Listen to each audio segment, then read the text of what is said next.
ও ঘরের দরজা বন্ধ করে দিয়েছে ঠাকুর ঘরের।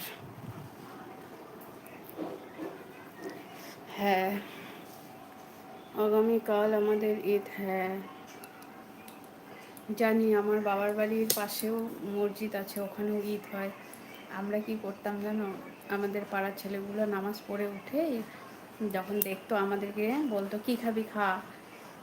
আমরা ফুচকা খেতাম, কেউ মানে চপ খেতাম। আবার ওরা কি করতো, জিলাপি কিনে আমাদের বাড়ি দিয়ে যেত।